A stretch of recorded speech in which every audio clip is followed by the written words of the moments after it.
Muy buenas noches a todos los aquí presentes y primero que nada les quiero agradecer a todos haber sacado de su tiempo para este foro, el cual entiendo y sé que va a ser muy lucrativo para todos nosotros y para todo Puerto Rico. Bienvenidos al foro Para qué sirven las elecciones. El mismo fue organizado por el FAE. El FAE es el Frente Antielectoral. El mismo está compuesto por organizaciones independentistas y socialistas de Puerto Rico para educar y organizar al pueblo contra el coloniaje. Las organizaciones que componen el FAE son el Movimiento Juan Antonio Correger, Movimiento Patriótico de Resistencia y Lucha, Movimiento Nacionalista Revolucionario, Movimiento 26 de Abril y el Partido Comunista. Debido a la coyuntura histórica en la cual se encuentra Puerto Rico, el FAE entiende pertinente convocar este foro educativo sobre el proceso eleccionario bajo el Estado Libre Asociado de Puerto Rico.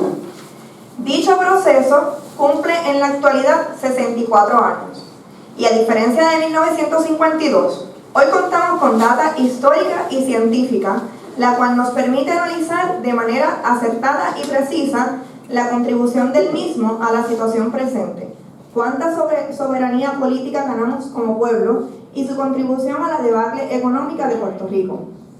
Los conferenciantes de esta noche son la señora Liliana Lavoy, secretaria ejecutiva del Movimiento 26 de Abril y miembro del FAE. La misma es veterana luchadora, la cual ha sido allanada y perseguida. El señor Eliezer Molina Pérez, miembro del Movimiento Nacionalista Revolucionario, ingeniero civil de profesión y miembro del FAE. El señor Jorge Arturo Rodríguez López, miembro del Partido Comunista de Puerto Rico. El señor Federico Cintrón Fiallo, miembro del Movimiento Pro Independencia, miembro de la FUPI, veterano luchador y representó a la FUPI a nivel internacional. Veterano de varias luchas, él mismo también ha escrito varios libros, entre ellos La democracia participativa versus la democracia representativa, el socialismo siglo XXI. El señor Dionisio Pérez Montes, él mismo es ex miembro de la Liga Socialista y miembro de la organización 3 de marzo, la cual conmemora todos los años el natalicio de Juan Antonio Correger. El señor Samuel Lugo es un joven estudiante perteneciente a la organización Juventud Antifascista y Antiimperialista. El compañero Arturo Mazur no se pudo presentar esta noche, él envió sus excusas. Se estarán leyendo unos extractos de los artículos de él. El tiempo que tendrán los deponentes para cada una de sus ponencias serán 10 minutos. Posteriormente a que los caballeros terminen, cada una de las personas del público tendrán 2 minutos para hacer su ponencia o dudas o preguntas que le quieran hacer a los deponentes. Ahora los dejo con la señora Liliana Lavoy, que estará leyendo los extractos del señor Arturo Mazur. Buenas noches, compañeras y compañeros. Pues el compañero Arturo no pudo estar hoy, manda sus excusas. Vengo de una gestión comunitaria donde todas las ideologías comparten tierra común. Nos une una plataforma geográfica necesaria para la vida: bosques, cuerpos de agua, biodiversidad, una cultura, idioma y deseos de construir propuestas alternativas de bien común. Acá en Adjuntas tengo desde un familiar que defendía calzón quitado a Romero Barceló, amistades que hacen campaña para candidatos políticos bajo chantaje, para conseguir o proteger sus trabajos. Y hasta estudié desde el 3er grado con la ahora candidata a la gobernación por el PIB.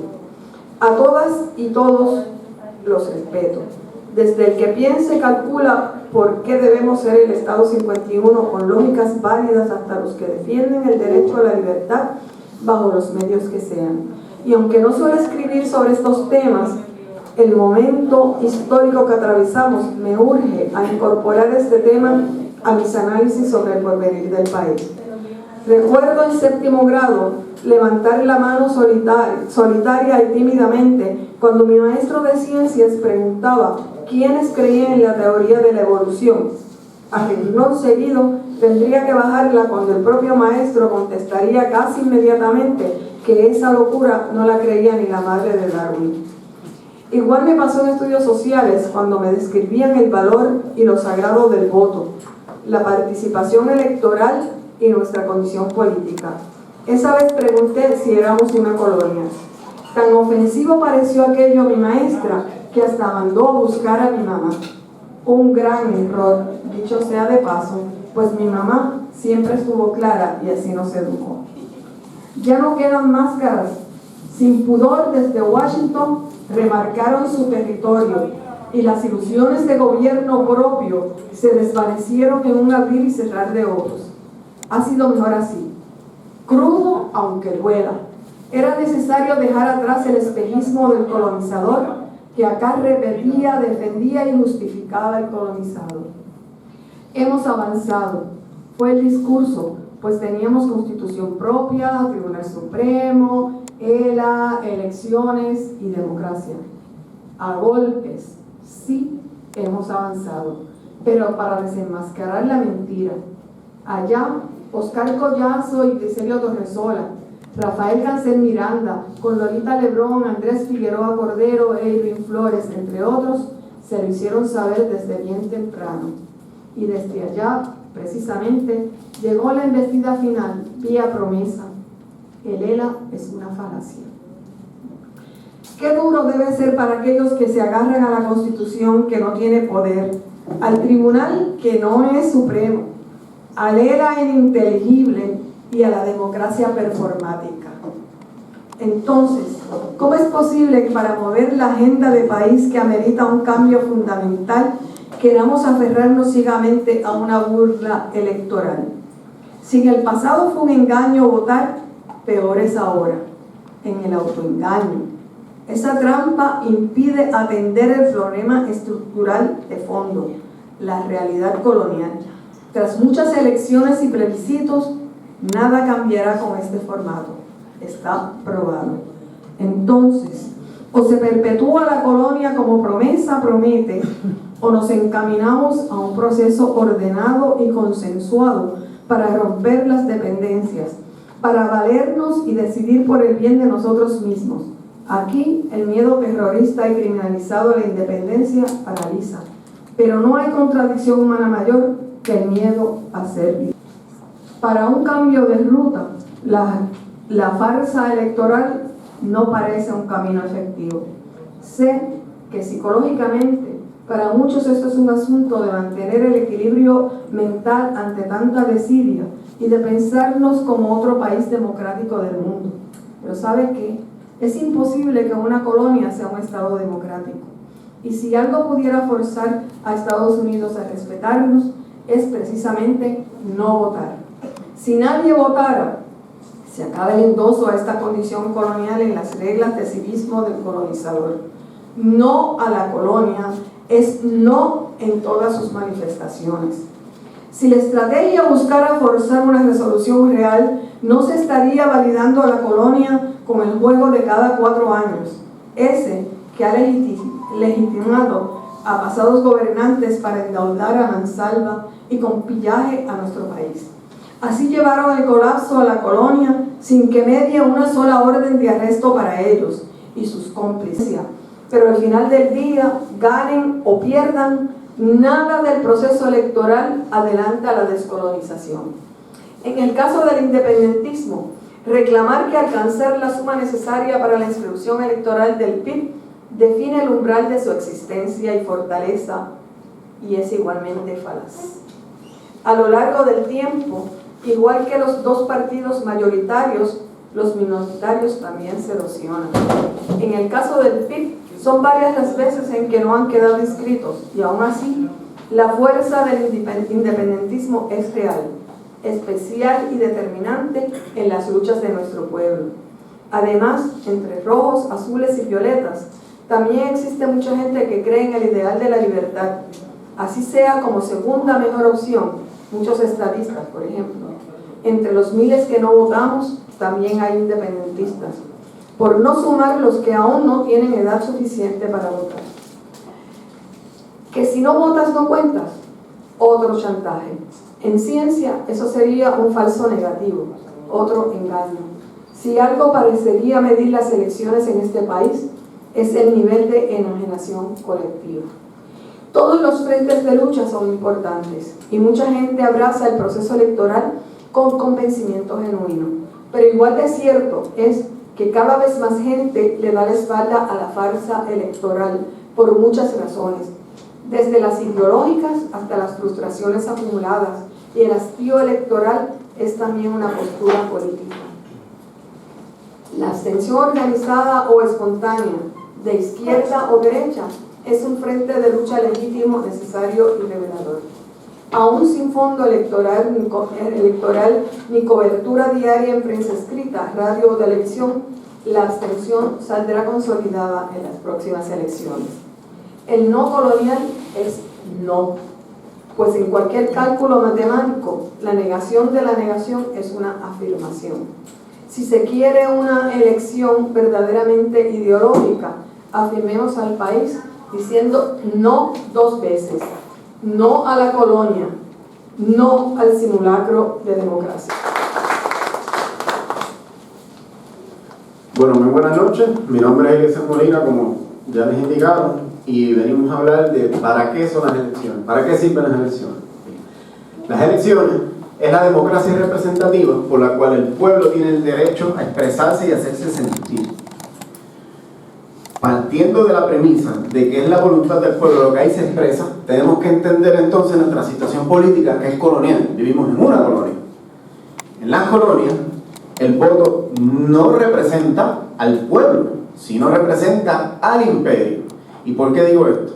Digo esto porque todas las colonias, todas, la mayoría tienen sistemas de elecciones, pero todas tienen algo en común. Y ese dato, eso que tienen en común, es que la cláusula de supremacía de la potencia que es dueña de ese territorio ejerce poder sobre cualquier ley, cualquier artículo que ahí se pruebe. Como pasa en Puerto Rico. Aquí en Puerto Rico, los Estados Unidos inventaron 3 constituciones. Nosotros tenemos 3 constituciones. Y eso, desde el 1900, así es nuestra realidad. Nosotros cada vez que votamos, estamos autorizando a que el gobierno insular que crearon los Estados Unidos en Puerto Rico, validamos un proceso de coloniaje a través de ese ejercicio del voto. ¿Y por qué es así? Eso es así porque en el 1900, en el artículo 3 de la ley Foraker, en los Estados Unidos crearon algo bien importante que se llama el Pueblo de Puerto Rico. El Pueblo de Puerto Rico es una corporación que inventaron los Estados Unidos. Pero para que esa corporación sea legal, nosotros tenemos que ir a una urna y votar bajo el artículo 5 de la ley Young, que es nuestra segunda constitución, porque ahí nosotros renunciamos a ser puertorriqueños y vamos a un proceso eleccionario diciendo que somos ciudadanos americanos, lo cual no somos, porque fuimos invadidos. Pero ahí viene algo que es la trampa detrás de todo esto. Todas las potencias utilizan sus colonias para establecer paraísos fiscales, para mover la voluntad de lo que ellos producen. Nosotros tenemos algo en particular, y es que somos una isla, una colonia, pero tenemos 3.5 millones de habitantes. Eso es mucho. ¿Por qué? Porque el imperio lo que necesita es que nosotros, como fuerza trabajadora, utilizan los recursos humanos, nos utilizan a nosotros para producir. Y lo más preocupante es que luego de que nos utilizan a nosotros produciendo, nos utilizan para consumir su producto. Somos el motor que empuja una economía de libre comercio que no es tan libre, porque nosotros no tenemos derecho ni siquiera a comprar carne en cualquier otro país. Nosotros tenemos que consumir lo que ellos nos impongan. Dicho eso, tenemos que entender entonces por qué llegamos a esta situación. Si es el imperio la potencia número 1, la economía número 1 en el mundo, ¿por qué ellos están bien y nosotros estamos mal económicamente? Algo pasa, se está desviando algo. ¿Y qué es lo que sucede?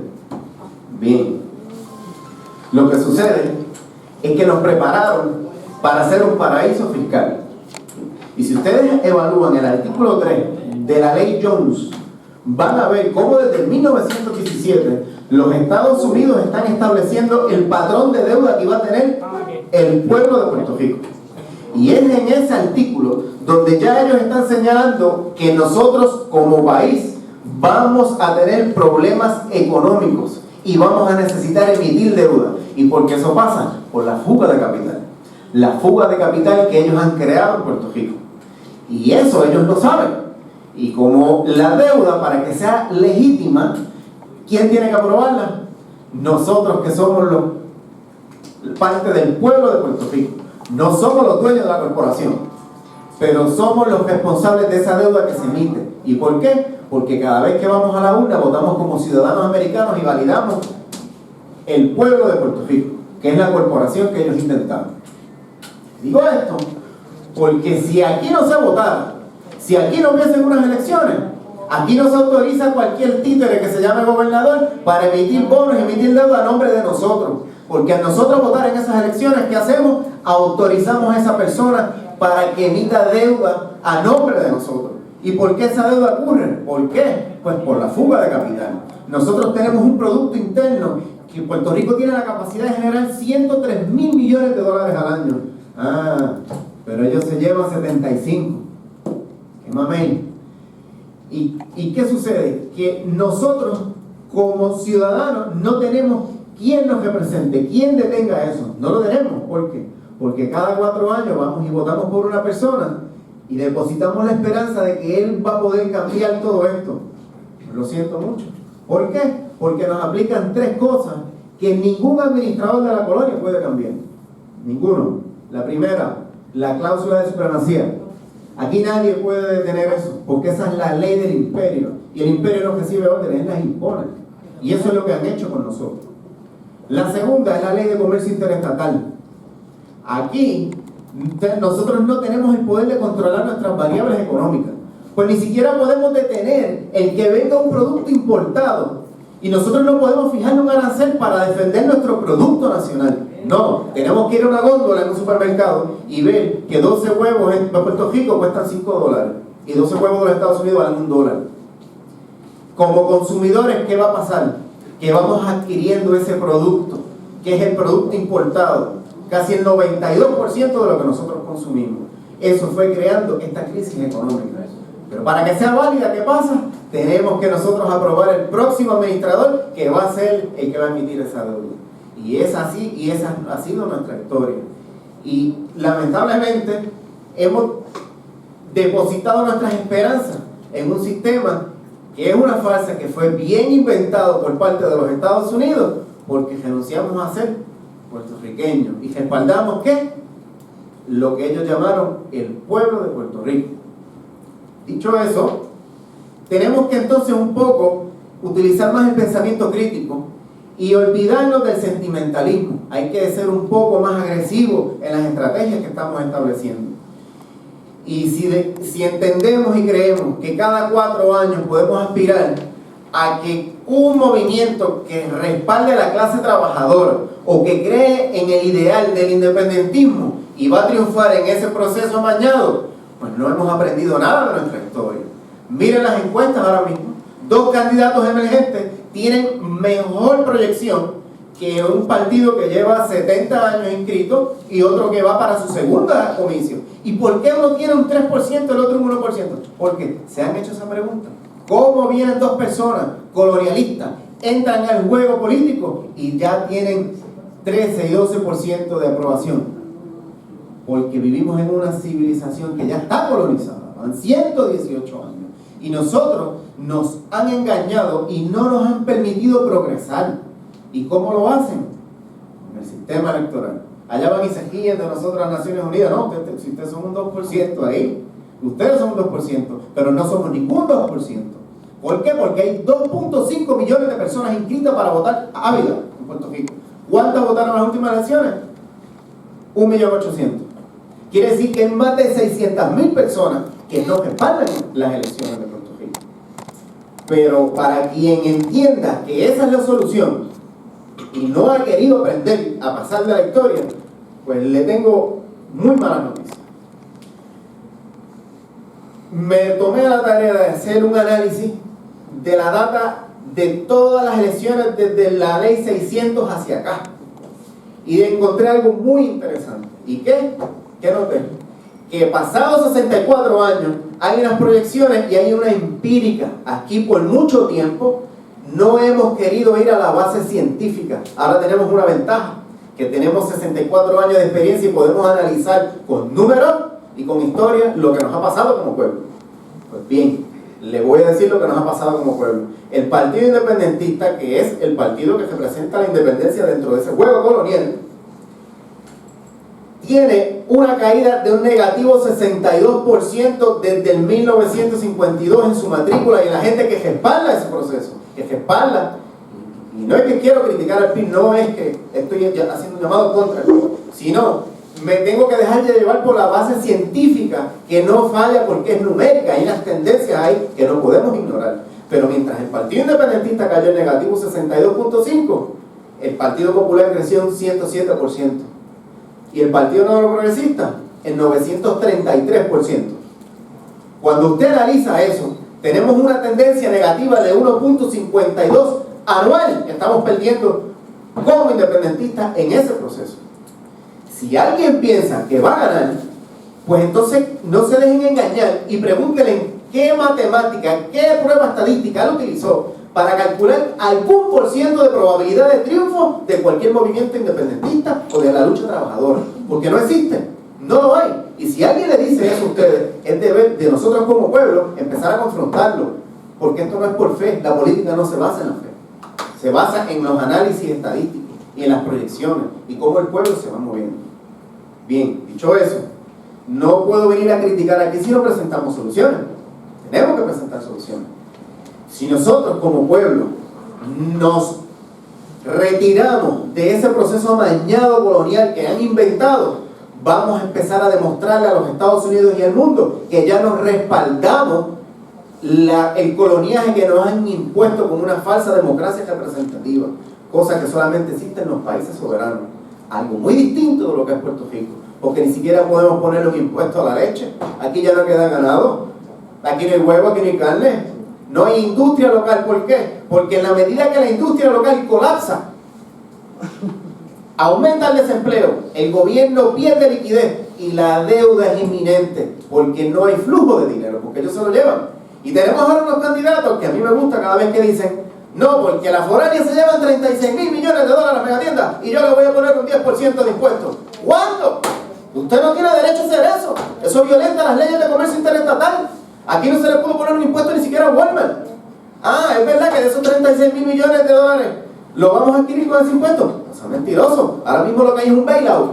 El Tesoro de los Estados Unidos lo dio de un 4% a esos 36.000 millones de dólares que se llevan. ¿Por qué?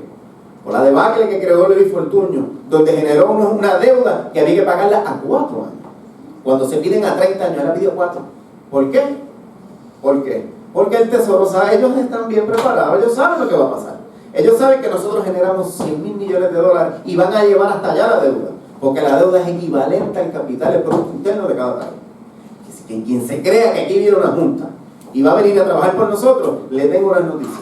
Nosotros debemos corriente 6.000 millones de dólares de un presupuesto de 9.000 millones que tenemos que trabajar. ¿Ellos lo van a pagar? No, van a empezar con un préstamo y lo van a ver en estos días. Van a empezar con una emisión de 3.000 millones de dólares para pagar la deuda vieja. Bien. Si nosotros nos eliminamos de ese proceso, tenemos que salir a la calle. Es nuestra responsabilidad como pueblo, porque nos están engañando. ¿Qué vamos a hacer? ¿Vamos a esperar que ahora gane Josellito de aquí a 4 años a ver qué vamos a hacer? ¿O tenemos 4 años para prepararnos y salir a la calle a luchar y a decirle al sistema que ya no lo respaldamos? Que somos un pueblo serio y digno de poder crecer por sí mismo. ¿A que sí? Yo entiendo que sí. Yo creo que podemos, porque aquí hay personas capacitadas. Nosotros tenemos unos recursos grandísimos. Puerto Rico tenía unos valores en capital agrícola de 45.000 millones de dólares para 1897. ¿Y por qué no tenemos eso ahora? Porque empezamos a hacer un recurso humano que produce para los Estados Unidos, como mano de obra y como consumidores que somos del producto, porque son tan caros y frescos que después que lo hacemos nosotros, lo exportamos hacia allá y entonces nos los envían a nosotros cobrándonos las leyes de cabotaje que tampoco las podemos eliminar. Ese era el tercero. Tenemos 3 factores que aquí ningún administrador colonial puede ir sobre él. Ninguno. Así que yo no puedo venir a decirle a ustedes voten por mí, porque yo les voy a traer un cambio aquí. Eso no se puede. Aquí no se puede. Yo no puedo comprar bistec ni siquiera en Brasil. Santo Domingo que lo tengo ahí. No, tengo que me impongan ellos de Nicaragua. Y los ganaderos que viven aquí, ¿a quién le compran el alimento? Vamos, ¿a quién le compran? A los Estados Unidos. Las polleras, ¿a quién le compran el alimento? A los Estados Unidos. Pues claro que su producto es mucho más barato y más competitivo que nosotros. Por supuesto, si ellos producen esos alimentos. Entonces nos ponen el dólar, nos traen a la dolarización. ¿Por qué? Para limitarnos en el macro. Porque el turismo, que sería la fuente fuerte de Puerto Rico, aquí no se puede, porque es carísimo. Aquí nosotros tenemos que hacer un análisis, y si queremos pasar un fin de semana aquí, es mejor, económicamente, mucho más efectivo ir a la República Dominicana, porque te va a salir en un 60% más barato. Porque el costo por inflación que nos causan las leyes de cabotaje es un 60%, porque no es simplemente importar la materia prima. Tenemos que pagar una materia prima carísima y unos gastos energéticos por culpa de la imposición de las leyes de cabotaje. Y tenemos que comprar un petróleo carísimo. Y ese proceso de elaboración sigue encareciendo el producto, sigue aumentando el valor del precio. Y cuando usted lo lleva a góndola, usted no puede competir. ¿Y cómo vamos a respaldarlos de aquí? No se puede. Nosotros no podemos ni siquiera imponer un impuesto a Walmart. ¿Pero por qué? No que tenemos un gobierno, no que hay un gobernador ahí que vela por nosotros. Pero ¿y dónde está la voluntad de este pueblo? Nosotros la depositamos en una urna. ¿Y por qué no se respeta? Porque son unas elecciones coloniales. Así que, lamentablemente, no veo matemáticamente, no hay una empírica que a mí me señale que nosotros podemos sobrevivir y triunfar en esas elecciones respaldando la independencia o la lucha laboral. No la hay. No la hay. ¿Y qué vamos a hacer? Debemos ir a la calle. Debemos salir a nosotros a la calle, porque es el único lugar donde nos vamos a poder hacer sentir. Luchar contra el sistema, no respetarlo. No respetarlo. Porque como único podemos echar hacia adelante y poder eliminar este colonialismo, no es en la urna. Fue como lo hicieron los hombres y las mujeres el 23 de septiembre y el 30 de octubre, con la revolución. Gracias. Buenas noches a todos y a todas. La exposición que nosotros vamos a hacer pues va a ser más quizás exponerlo a modo de tesis, ¿no? Y de ahí partimos. Número 1, nosotros entendemos a partir de, ¿verdad?, del análisis de la coyuntura actual donde nos encontramos, que la participación electoral no representa ningún avance en la organización del pueblo contra la lucha contra el capital y a favor de la clase trabajadora. 2. En esta coyuntura, la clase dominante, tanto en Estados Unidos como en Puerto Rico, se ha quitado la careta, ha abandonado su pretensión democrática, ¿no?, y ha materializado la dictadura que ya existía, ¿no?, la dictadura capitalista. Ha tomado una nueva forma que se le llama la Junta, ¿no? Nosotros le hemos bautizado la Junta de Wall Street, ¿verdad?, por los intereses obvios que representa. Número 3, si analizamos la estadística de la participación electoral, nosotros vamos a ver, como señaló el compañero, una curva descendente. Y es interesante que muchos de los trabajadores y empleados públicos de este país son coaccionados de alguna u otra forma para votar por los partidos, ¿verdad?, que los patronizan. Y en ese sentido, aún con esa coacción, porque usted se está viendo, ¿verdad?, forzada a tener que votar aún estando en contra por la presión de perder su empleo, ¿no? Y es interesante ver cómo esas clases dominantes han tratado de apuntalar el sistema electoral ante esa debacle, ¿no? Que en el caso reciente, ¿no?, 2012, sobre que se titulaba Colón Marrero versus García Vélez, el tribunal de circuito impuso a la Comisión Estatal de Elecciones reinstalar cerca de más de 500.000 personas que estaban no activas en el proceso electoral para inflar los números, ¿no? O sea que en ese sentido nosotros vemos que toman distintas artimañas para plantear que aquí hay una alta participación electoral, y si nosotros restamos la participación de 2012 versus las proyecciones que hay para el 2016, hay casi 150.000 personas que no van a votar estas elecciones. 4. Los partidos tradicionales, es decir, ¿verdad?, los partidos de las clases que representan a los sectores de las clases dominantes en este país, durante ese proceso electoral de más de 60 años han perdido legitimidad de los ojos de la clase trabajadora y del pueblo. Y el problema es que todas las formaciones nuevas que han surgido, ¿no?, todos estos partidos emergentes, candidatos independientes, no le ofrecen, o sea, como no se salen del marco capitalista, pues no le pueden ofrecer nada distinto a la clase obrera, y en ese sentido pues la clase trabajadora no se siente atraída, compelida a participar de esos procesos, ¿no? Aparte de que todas esas nuevas formaciones copian en gran medida el modelo organizativo de las clases dominantes, que es ¿verdad?, por la acción representativa. Es decir, ustedes votan por mí y yo acá me encargo de que nosotros vamos a representar de la mejor manera posible sus intereses, ¿no? O sea, entonces nuestra visión es opuesta a eso, ¿no? En la coyuntura actual, podemos citar quizás año y medio, 2 años atrás, nosotros hemos visto cómo la clase obrera ha ensayado distintas formas de organización ajenas al modelo o al sistema electoral, ¿no?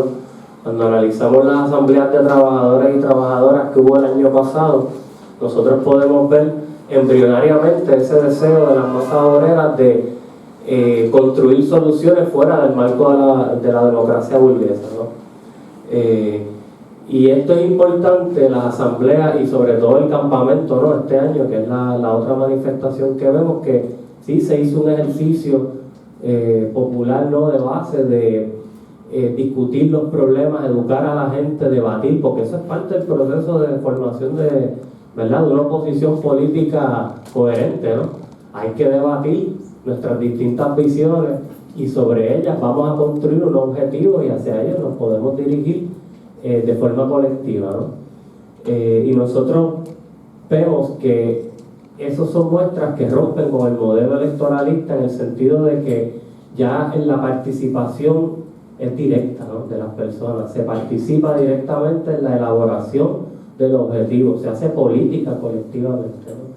Y en ese sentido nosotros entendemos que para que haya un movimiento, para que surja una oposición política, ¿no?, un movimiento revolucionario, tiene que forjarse en ese proceso de debate, de organización de base, esas masas que van a hacer el proceso, porque las organizaciones políticas podemos estar hablando y proponiendo, pero va a ser las masas las que van a hacer la revolución, y en ese sentido nosotros dirigimos toda nuestra atención y esfuerzo a fomentar que se dé ese desarrollo organizativo colectivo, ¿no?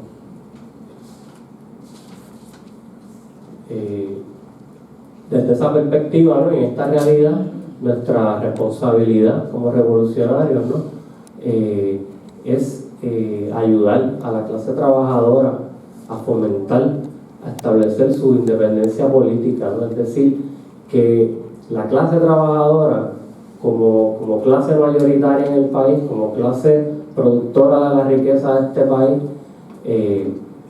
debe construir sus propios organismos de lucha política, ¿no?, ajenos al modelo electoralista.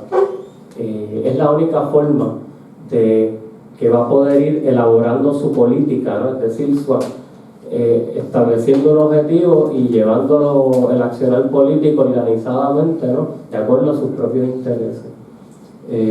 Nosotros entendemos que desde esa coyuntura el boicot electoral activo, que es como nosotros lo planteamos, es un primer intento de ir aglutinando, de ir organizando todos esos sectores que están descontentos con el modelo electoral, y que en ese proceso de boicot electoral activo, es decir, que la gente se organice, que comience a debatir los problemas, a proponer soluciones, ese proceso de organización va a fomentar el crecimiento ideológico de la clase trabajadora y accionar independiente de las organizaciones de otras clases sociales que no representan obviamente sus intereses, ¿no? Y que les conviene precisamente la democracia representativa, es decir, vota por mí y yo me encargo de representantes, aunque sea en contra de tus propios intereses, ¿no? O sea que en ese sentido nuestra postura sobre el boicot electoral activo es combatir la abstención, es decir, porque la abstención puede ser una postura política, pero no fomenta la organización. O sea que el elemento activo del boicot tiene que darse desde la perspectiva que la gente se organice y que comience a debatir sus problemas en los centros de trabajo, en las comunidades, ¿no? Y seguir insistiendo en las asambleas de trabajadores y trabajadoras, porque aunque hayan sido esfuerzos que se quedaron embriones, en la medida que el descontento aumente, vamos a tener que buscar la forma de crecer ideológicamente y que esa organización se materialice pues, organizativamente, y solamente nosotros no sabemos lo que va a pasar, en el sentido, ¿verdad?, de cómo ahora estamos en la calma antes de la tormenta, cómo es que esto va a empezar a explotar. Nosotros estamos viendo que hay que están empezando pequeños fuegos a nivel sindical, a nivel comunitario, y tenemos que buscar la manera de cómo canalizar todas esas gotas de agua en el mismo río para poder construir la fuerza arrolladora de la revolución. Buenas noches, compañeras y compañeros. No voy a repetir las razones para oponernos a estas elecciones. Estoy entre convencidos y dudo encontrar aquí a alguien que defienda la participación en ellas.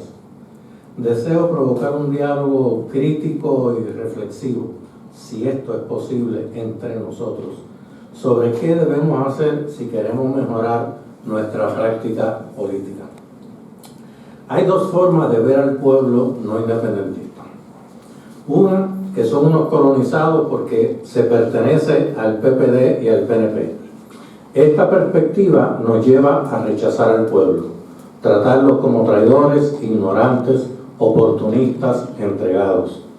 La otra perspectiva es que el pueblo en general ve como naturales y eternas las relaciones jerarquizadas de la sociedad, asume los valores capitalistas como los positivos que deben regir aunque vayan contra sus intereses como individuos y como pueblo. Por eso pertenecen a esos partidos y están de acuerdo con ser colonia y explotados.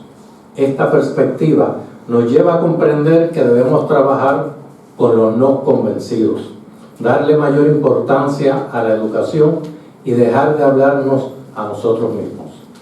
Para superar esa ideología es que planteamos los siguientes componentes como necesarios en la lucha revolucionaria por la independencia y el socialismo.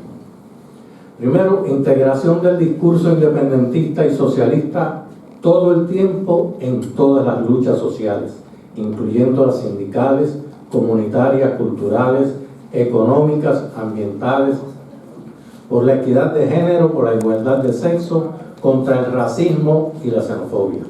Plantear en todo momento cómo el colonialismo y el sistema económico capitalista afectan estas luchas, integrando esas luchas a la lucha nacional y planteando alternativas no capitalistas, no coloniales. Que todas las organizaciones integren o por lo menos apoyen las múltiples formas de lucha: educación, desobediencia civil, desafío a las leyes del imperio, confrontación, acción armada, movilización de calle, ocupaciones, performance, divulgación mediática. Dejar El debate por los métodos de lucha en un segundo plano y dar mayor importancia a la lucha ideológica, incluso dentro de las fuerzas independentistas y socialistas. Educación sobre el carácter del capitalismo colonial y construcción de un discurso y una práctica alternativos. Quinto, desarrollar esperanza y objetivos utópicos a mediano y largo plazo. Darle un sur al pueblo, metas y objetivos alternativos que perseguir. El planteamiento independentista tiene que estar fundamentado en una utopía social.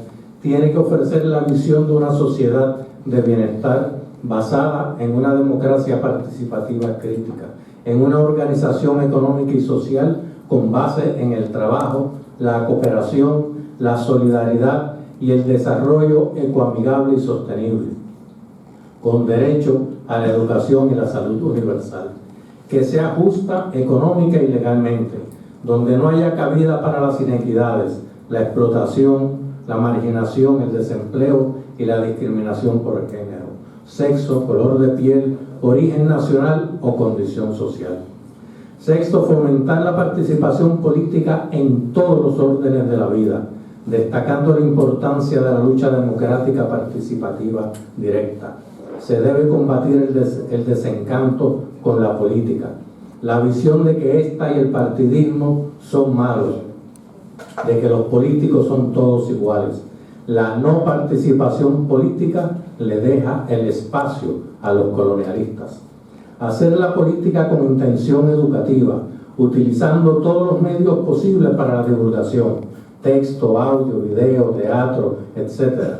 No descansar solo en el meeting, el boletín, la conferencia, el debate, el foro, el piquete, la marcha, la desobediencia civil, la ocupación, el sabotaje, la acción armada, la recogida de firmas, las asambleas, los procesos electorales y la tecnología de Internet. Primar el contacto personal, la relación humana, las redes humanas, sobre la tecnología de redes sociales que nos lleva a hablarnos y a movilizarnos a nosotros mismos. La tecnología como Facebook, los programas de análisis políticos con llamadas telefónicas son vivir en una burbuja donde se habla para las gradas y para los amigos, y tiene dos grandes problemas. No se llega al no convencido y se basan en la ideología imperante. Se discute con el vocabulario colonial y sobre las preocupaciones cotidianas de la sociedad sin perspectivas de futuro. Superar la opinión y provocar el análisis social crítico, el pensamiento complejo y el divergente. Evitar la simplificación superficial y el vocabulario común. Utilizar la terminología, es decir, hacer el discurso claro y comprensible, pero no simplista y basado en el nivel de percepción común. Educar es superar el estado actual de conocimientos y destrezas. Requiere mayor profundidad, mayor complejidad, nada de hablar en arroz y habichuela. En todo caso, en mamposteado con tostones.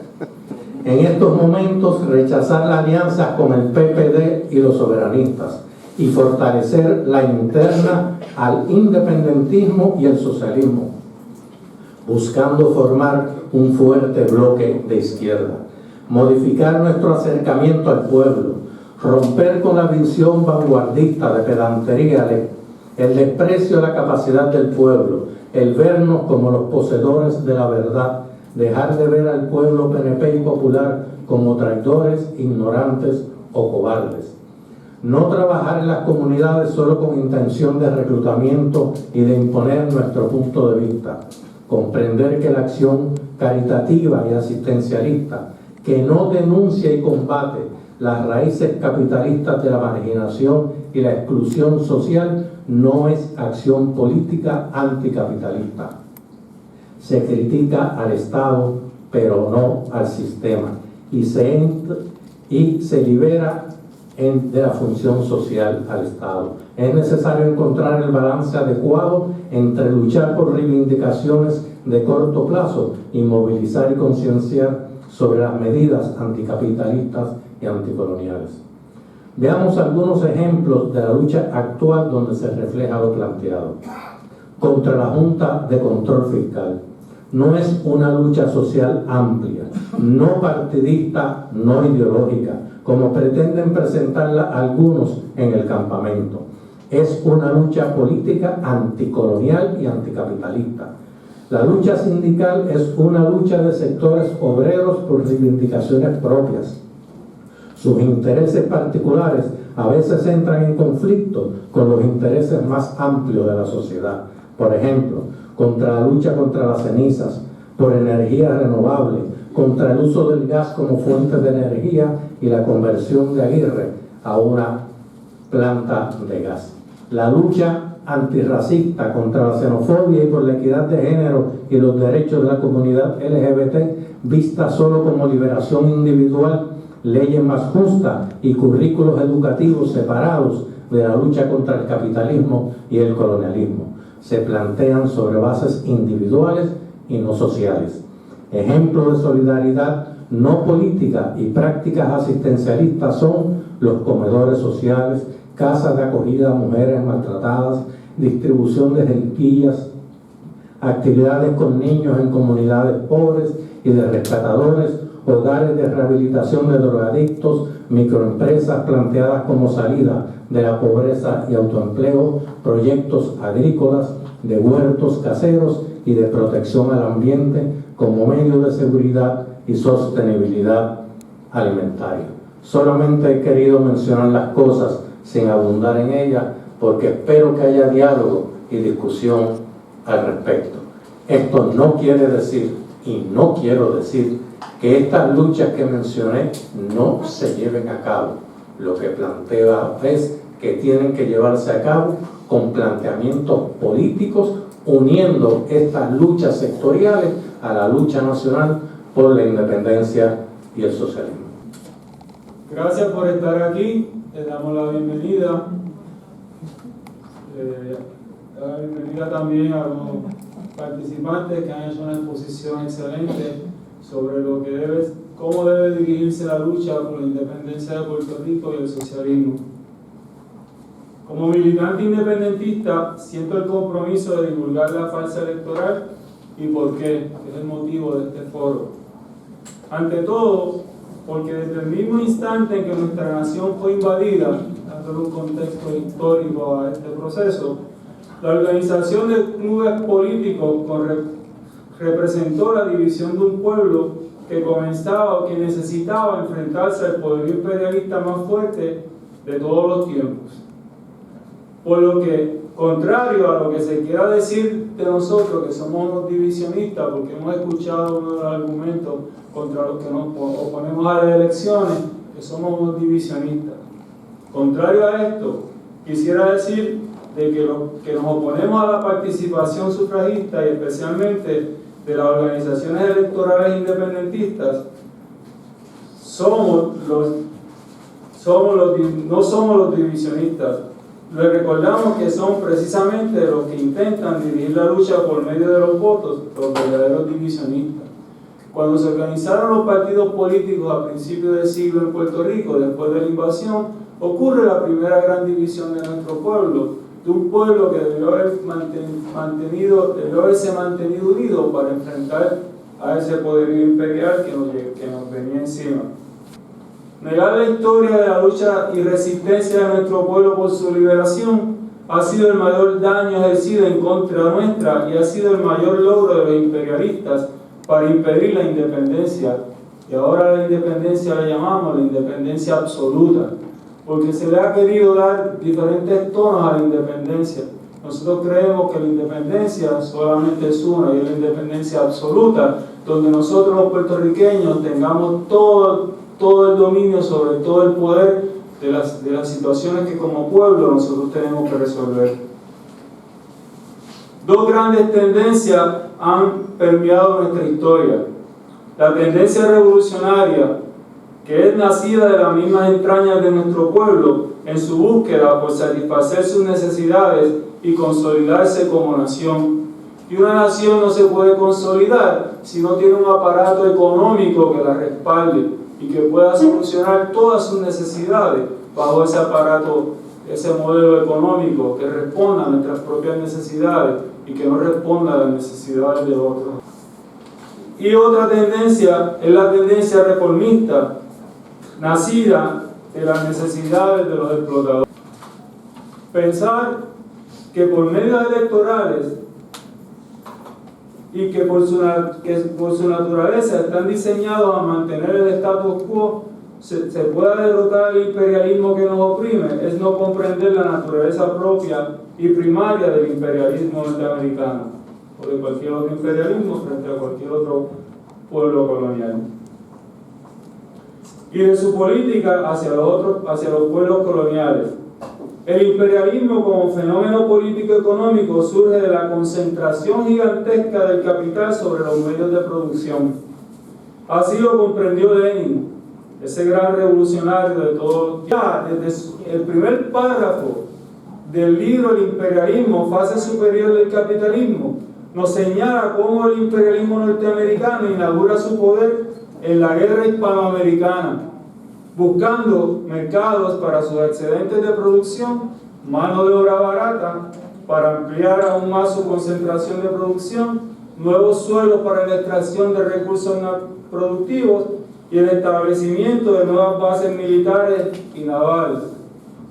Esta ha sido la historia, ¿verdad?, de Puerto Rico desde nuestra invasión. La explotación, primero sobre los grandes trabajadores, la tan grande explotación sobre los trabajadores de la agrícola, estableciendo, ¿verdad?, los monopolios sobre consorcios oligárquicos sobre la producción de azúcar, produciendo una gran pobreza, ¿verdad?, que nosotros hemos registrado en nuestra historia. La invasión a nuestra patria quedó así establecida desde su ocupación hasta el día de hoy. Toda la política entonces hasta ahora ha permanecido intacta, pasando desde la ley Foraker, el compañero nos explicó algunas de las actas. Todas las actas de la ley Foraker, cuando se estableció, era para el diseño de un secuestro de las posibilidades de desarrollo de la economía puertorriqueña. Si usted analiza una por una las actas de la ley Foraker, se va dando cuenta de esto. Pasando por la ley Foraker, el Acta Jones, la ley 600 y el engaño nacional e internacional del Estado Libre Asociado, hasta la implantación al día de hoy de la ley Promesa. Su poder sobre todos los asuntos de nuestra vida como nación ha quedado intacto, a pesar de tantas elecciones, plebiscitos y referéndums celebrados, gracias a las concesiones de los partidos y líderes electorales amparados en la tendencia reformista. La tendencia reformista, contraria a la tendencia revolucionaria, nace de las necesidades de los imperios para mantener el status quo, de modo que no son el medio eficaz de nuestra lucha de liberación contra un tan poderoso imperio. Todavía estamos a tiempo. Lo estaremos hasta la noche misma anterior a las elecciones si nos levantamos como pueblo patriota y las organizaciones que abogan por la independencia por medios electorales hacen una declaración masiva e invitan a sus seguidores al boicot, a la huelga electoral y se lanzan a la calle a protestar y reclamamos por todos los métodos de lucha revolucionarios, incluyendo, ¿verdad?, todo como se ha explicado muy bien aquí, especialmente por el compañero Cintrón, todos los métodos disponibles donde podamos ir en busca de nuestra absoluta independencia como único y verdadero camino para satisfacer nuestras necesidades. El compañero Carlos Noya, antes de fallecer, escribió un gran folleto que se llama La libertad como necesidad. Yo los exhorto a que busquen este folleto y lo lean. Puerto Rico no puede echar hacia adelante, no podrá jamás ni nunca consolidar una economía propia que la lleve a consolidarse como un pueblo, ¿verdad?, libre, socialista, en la comunidad internacional, que pueda resolver todos los problemas que no solamente a Puerto Rico, sino que al mundo entero se le